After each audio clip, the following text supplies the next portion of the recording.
Hello guys. Ayun, hello guys, welcome ba sa ating mga viewers po natin diyan sa mga hello po sa atin sa mga viewers po natin diyan sa YouTube. Hello po. At muli po nagbabalik po ang inyong Sherwin Gonzaga Calusa at yun lang, ma-share ko lang short story for today at yung yung October 19 na nag-withdraw po ako, na-captured po yung ATM ko sa video machine. Kinain po niya yung video ko po. Kinain po ng mismong video yung card ko na Metrobank. Nag-withdraw kasi palagi po ako nag-withdraw sa ATM. ATM video ko. Tapos bigla pong kinain yung card ko. Tapos yun po, yung time na na-captured po yung card ko, nag-report na po agad si mga TL dun sa agency namin. Tapos ang mali lang po dun, na-report na po ng agency namin, late na po niya ni-report yun. Tapos po, yun po, update po ko ng update sa kanila, chat po ko ng chat. Tapos yun, tapos mukat-mukatan ko, late na pala ni-report nung pumunta na ako ng mismong agency. Kaya, yung sahod ko po ngayong November 5, dun pa rin po siya pumasok sa dati kong ATM na na-captured po siya. So, bale, dalawang sahod po yung pumasok dun sa na-captured na ATM ko. Tapos yun lang, sad to say, ngayon ay maglilipat bahay na po kami. Ayan guys, makita nyo, wala na siyang masyadong gamit kasi nga, yung iba hinakot na dun sa bahay ni ate. Nakikituloy muna ako dun sa bahay ng ate ko. Tapos, wala na talagang kagamit-gamit dito sa bahay na to. So guys, iikot ko kayo sa bahay na aking inupahan ngayon na ako ay last day ko na rin dito. Last day and last night. Bukas dapat wala na kami dito sa bahay na to. Mabait naman yung may-ari ng bahay. Ito siya. Sa kang ilaw. Ayan. Ayan siya. Ayan. Diba? Ayan. Ayan siya. Actually, ayan siya. Tapos ito may bintana to actually. Sinampay ko lang dyan. Tapos ayan. Ayan. Ayan siya. Tapos ito, dati dito may patungan pa dito dati. Yan. Yan, meron pa dyan patungan na lagayan ng mga toyo suka dyan. May parang Dorobox na patungan. Tapos ngayon, giniba na siya dito. Ayan. Bukas, sa sementohin na lang to. Sementohin, tapos pipinturahan ng puti. Tapos yun. Yun, tapos aalis na dito. Ito na lang mga natitirang gamit. Ayan. Yan. Tapos ito kanina, hinugasan ko sa baba. Ayan.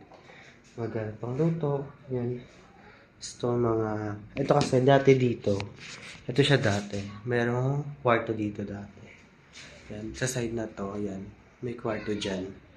May kwarto dyan. Division. Kwarto siya ng mga bisita dyan. Hanggang dito yan. Kwarto. Tapos dito sa side na to. Dyan sa side na yan. Dyan po nakalagay sa side na yan yung TV po namin. Nasa bahay na po ng ate ko ngayon yun. Naglipat bahay talaga ako. Kasi pangako ko dun sa may-ari ng bahay na nagbabayad ako ngayong asin ko. Ayun nga, dun pa rin sinin yung sahod ko sa dati kong ATM. Kaya ngayon yun. Tapos okay naman siya, goods naman yung bahay. May sariling comfort room. Yan siya. May sariling CR check. Yan. CR check, may langgana talaga siya actually. So kung mapapansin nyo, nag-e-echo na yung boses ko dito sa bahay kasi wala na siyang gamit. Ayan. Wala nang gamit. See, diba? Ayan yung bahay na aking aalis. Lilisan na bahay. Yan siya.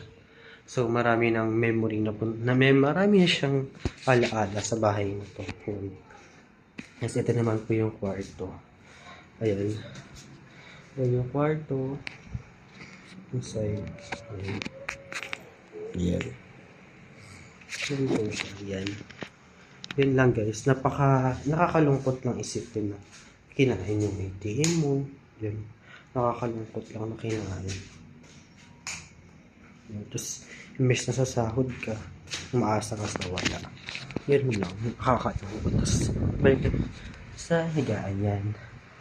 Tapos, ayun, nakakalungkot. Nakikituloy po tayo ngayon muna dun sa bahay po ni Ate Donna sa City Homes. Yun, guys. Bye bye.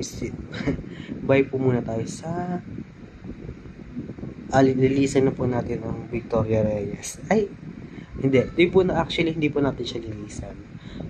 Kailangan lang po talaga natin ngayong umalis kasi nga po, hindi na po tayo dito nakabayad sa may-ari po ng bahay.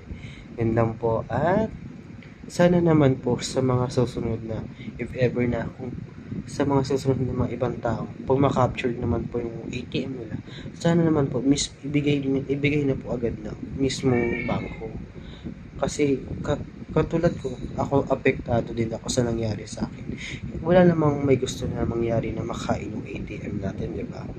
Ayun, kinain yung ATM card ko ng BDO machine. Kinain niya mismo. Tapos wala siyang nilabas na pera, hindi niya nilabas yung card ko. Kaya yun, todo hirap talaga. Kabuti na lang may tumutulong sa akin na magbigay ng pamasahe ko araw-araw papasok sa Jollibee yan.